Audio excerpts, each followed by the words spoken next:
আমাদের কেন্দ্রীয় কার্যালয়ের সামনে দেখেছি তারা তাদের যে কেন্দ্রীয় নেতাকর্মীরা রয়েছে কিংবা বিভিন্ন শ্রদ্ধা রেখেছিলাম, আস্থা রেখেছিলাম, আর আস্থা রাখতে পারছি না। এখন থেকে আমাদের পরিষ্কার ঘোষণা, এই আওয়ামী দোসর জাতীয় পার্টির সন্ত্রাসীদের যেখানেই পাওয়া যাবে সেখানেই গণধোলাই দেওয়া হবে। এদেরকে আর ছাড় দেওয়ার কোন সুযোগ নেই। এরা ইতিমধ্যে এই বাংলাদেশকে বেকায়দায় ফেলার যে দুঃসাহস দেখিয়েছে, আজকের পর থেকে এই জাতীয় পার্টিকে আমরা ক্ষমা করতে পারি না।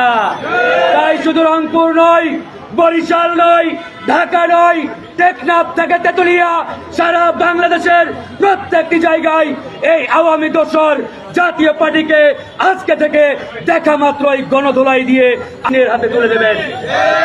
প্রিয় ভাইরা আমার, আজকে এই সরকার নির্বাচনের কথা শুনলেই জলাতঙ্ক রোগে তারা ভোগা শুরু করেন, আতঙ্কিত হয়ে যান, তাদের গাত্রদাহ শুরু হয়ে যায়।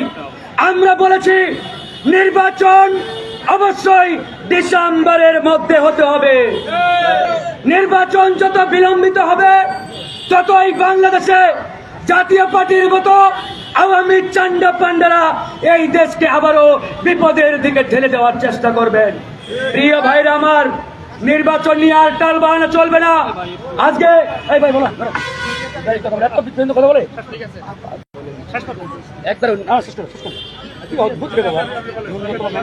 বৃষ্টি আসার কারণে আমরা আমাদের প্রোগ্রাম খুব সংক্ষেপে শেষ করছি।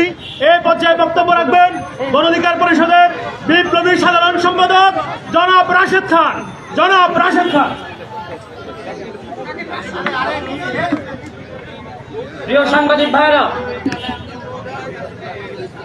গণ অধিকার পরিষদ ঢাকা মহানগর দক্ষিণের পক্ষ থেকে আজকে জাতীয় পার্টির সাংগঠনিক কার্যক্রম নিষিদ্ধের দাবি, একই সাথে জিএম কাদের সহ যারা ফ্যাসিবাদের দোসর ছিল তাদের গ্রেপ্তারের দাবিতে আজকের এই বিক্ষোভ সমাবেশের আয়োজন করা হয়েছে।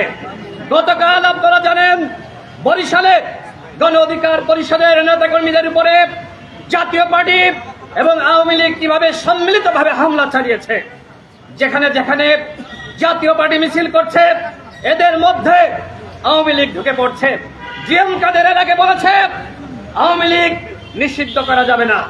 জিএম কাদের বলেছে আগামী নির্বাচনে আওয়ামী লীগ অংশ নিতে পারবে। তার মানে কি? তার মানে এই জিএম কাদের শুধুমাত্র তার জাতীয় পার্টি নিয়ে মিছিল করছে না, এই কুলাঙ্গার শেখ হাসিনার দোসর এই জাতীয় পার্টির চেয়ারম্যান জিএম কাদের আওয়ামী লীগকে নিয়ে মিছিল মিটিং করছে। আমাদের স্পষ্ট কথা, জাতীয় পার্টি আওয়ামী লীগের মতন করে নিষিদ্ধ করতে হবে। জাতীয় পার্টি বাংলাদেশে কোনো রাজনীতি করতে পারবে না। ওই রাশেদ খান মেনন, হাসানুল হক ইনুরা যদি গ্রেপ্তার হয়, আমার প্রশ্ন, কেন জিএম কাদের ওই মাজিবুল হক জন্য এখনো পর্যন্ত তাদেরকে গ্রেপ্তার করা হচ্ছে না? কোন উপদেষ্টারা তাদেরকে সহযোগিতা করছে? কারা জাতীয় পার্টির রাজনীতি এখনো পর্যন্ত জিইয়ে রেখেছে? আমরা সেটি জানতে চাই।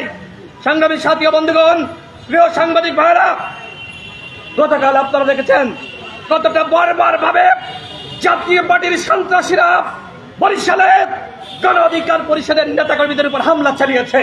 আমাদের একজন নেতা, তিনি একটি দোকানের মধ্যে আশ্রয় নিয়েছিলেন। সেখানে ভিডিওতে আপনারা দেখেছেন ছাত্রলীগ যুবলীগ যেভাবে তাণ্ডব চালায়, যেভাবে রক্তাক্ত করে, যেভাবে হত্যার চেষ্টা করত, ঠিক একইভাবে ওই জাতীয় পার্টির কুলাঙ্গার নেতাকর্মীরা আমাদের নেতাকর্মীদের উপর হামলা চালিয়েছে, হত্যার চেষ্টা করেছে। গতকাল বরিশালে মামলা হয়েছে। প্রশাসনকে বলবো, আমরা কখনোই জাতীয় পার্টির কার্যালয়ে কখনোই হামলা করতে চাইনি। আমাদের নেতাকর্মীরা এই ধরনের ভ্যান্ডালিজম পছন্দ করে না, কিন্তু এই আওয়ামী লীগকে নিয়ে জাতীয় পার্টিতে মিছিল মিটিং করছে, সেগুলোকে আমরা মেনে নিতে পারি বন্ধুগণ?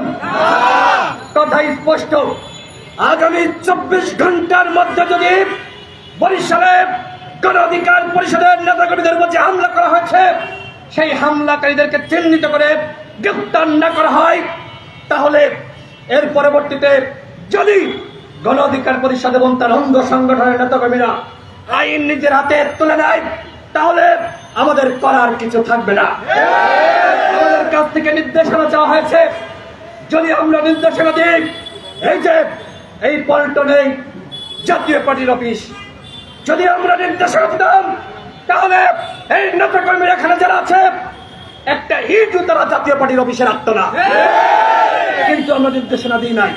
নেতাকর্মীদেরকে বলবো, শান্ত থাকেন। এই গণঅভ্যুত্থানের সরকার আমাদের সরকার, এই সরকার তারা সুন্দরভাবে কাজ করুক, তারা আইন শৃঙ্খলার পরিস্থিতি উন্নত করুক, আমরা সে বিষয়ে সহযোগিতা করব। কিন্তু আমরা যারা অভ্যুত্থানের নেতৃত্ব দিয়েছে, যারা সংগ্রাম করেছে, যারা অংশ নিয়েছে, আওয়ামী লীগের আমলে মার খেয়েছি, এখনো কি আমরা মার খাবো? নেতা কর্মীদের বলবো, জাতীয় পার্টি যেখানে মিছিল সমাবেশ করতে দেবে, কোন মিছিল সমাবেশ আপনারা করতে দেবেন না। একই সাথে ওই যে আমরা দেখেছি রংপুরে এনসিপির নেতাদেরকে গালি দেওয়া হয়েছে, অন্য দলের নেতাদেরকে যে গালি দিয়েছে, ওই জাতীয় পার্টির কুলাঙ্গার মেয়র, ওই মুস্তাফিজকে অনতিবিলম্বে গ্রেফতার করতে হবে। সেনাবাহিনীর পক্ষ থেকে গতকাল যারা সিএম কাদেরের বাড়িতে হামলা চালিয়েছে, তাদের গ্রেফতার করার জন্য অভিযান চালিয়েছে। আমরা মনে করি কোথাও হামলা আমরা সমর্থন করি না, কিন্তু আজকে জাতীয় পার্টি অন্যায় করেছে। আপনারা কেন সিএম কাদেরকে গ্রেফতার করছেন না? আপনারা কেন চন্নুকে গ্রেফতার করছেন না? ওই শামীম হায়দার পাটোয়ারি এখনো পর্যন্ত কিভাবে টকশোতে গিয়ে বড় বড় কথা বলে, মিডিয়ার ভাইদেরকে বলবো, এই জাতীয় পার্টির কাউকে টকশোতে দেখবেন না।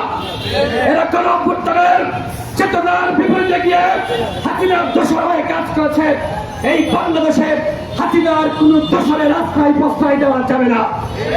যেমনিভাবে আওয়ামী লীগকে সাংগঠনিকভাবে নিষিদ্ধ করা হয়েছে, ঠিক একইভাবে জাতীয় পার্টি সহ 14 দলের কার্যক্রমকে অবশ্যই নিষিদ্ধ করতে হবে।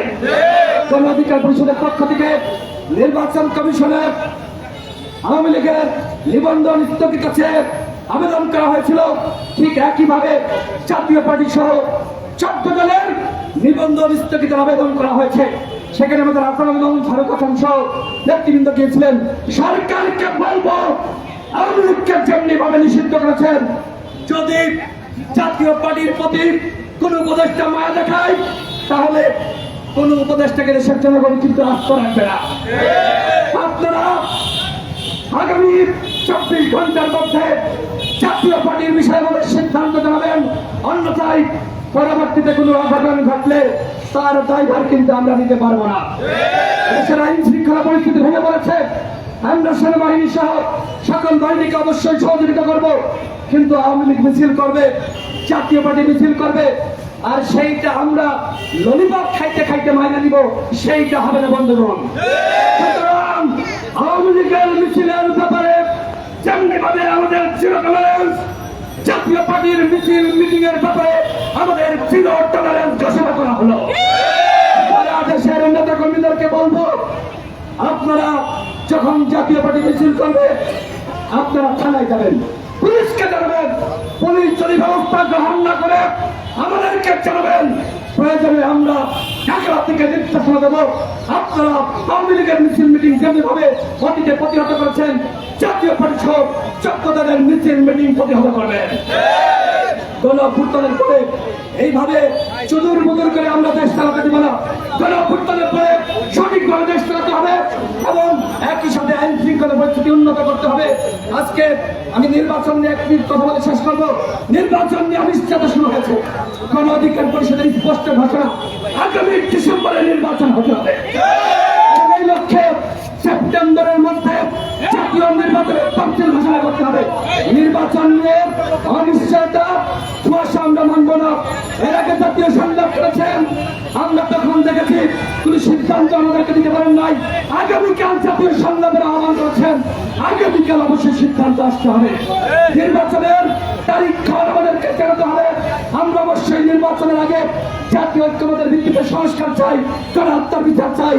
আজকে যেভাবে শেখ হাসিনার বিচার নিয়ে লাইভ টেলিকাস্ট শুরু হয়েছে, আমরা সরকারকে সম্মান জানাই। অবশ্যই শেখ হাসিনা ওবায়দুল কাদের সহ যারা ইন্ডিয়ায় পালিয়ে গেছে তাদেরকে ফিরিয়ে এনে অবশ্যই উপযুক্ত শাস্তি দিতে হবে। অন্যথায় গণভুত্থানের চেতনা ছেলে বেইমানি করা হবে। এই মুহূর্তে আমাদের কি মিছিল শুরু হবে। আপনাদের সকলকে ধন্যবাদ। আমাদের সময় সংক্ষিপ্ত কারণে অনেকে বক্তব্য